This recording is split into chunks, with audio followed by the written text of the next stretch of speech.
বুদ্ধ পূর্ণিমা বৌদ্ধ ধর্মের জন্য যেমন অত্যন্ত বিশেষ, অত্যন্ত মাহাত্ম্য রাখে এই দিনটা, ঠিক সেরকমই আমাদের জন্যও কিন্তু এই দিনটা অত্যন্ত বিশেষ। কারণ স্বয়ং গৌতম বুদ্ধকেই নারায়ণের নমঃ অবতার হিসাবে মনে করা হয়।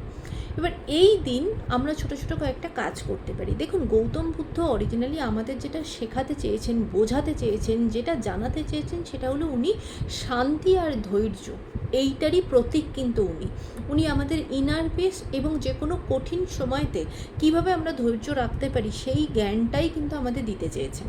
তাই এই দিনকে আমরাও যেন আমাদের জীবনে কঠিন সময়তে ধৈর্য রাখতে পারি এবং আমাদের মেন্টাল পিস, আমাদের ইনার পিস যেন ভালো রাখতে পারি, এই প্রার্থনা করে আমরা কিন্তু গৌতম বুদ্ধের যে ফটো, মূর্তি আমাদের বাড়িতে অনেকের কাছেই সেটা আছে, তার সামনে একটা ঘিয়ের প্রদীপ জ্বালাতে পারেন এবং সেই ঘিয়ের প্রদীপের ভেতরে সাদা চন্দনের একটু গুঁড়ো দিয়ে দিতে পারেন। তার সঙ্গে বুদ্ধাং শরণাং গচ্ছামি, সংঘম শরণাং গচ্ছামি, এই মন্ত্রটা আপনি 16 বার চ্যান্টিং করতে পারেন।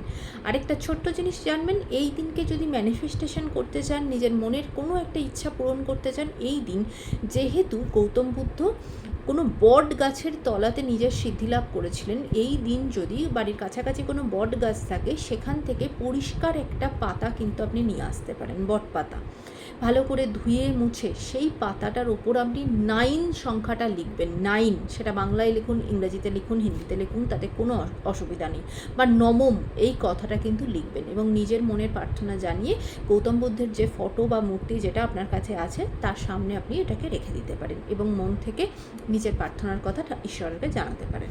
আর এই 9 লেখাটা বা 9 লেখাটা কিন্তু ঘি আর এই সাদা চন্দন এইটাকে মিক্সড করে কিন্তু লিখবেন।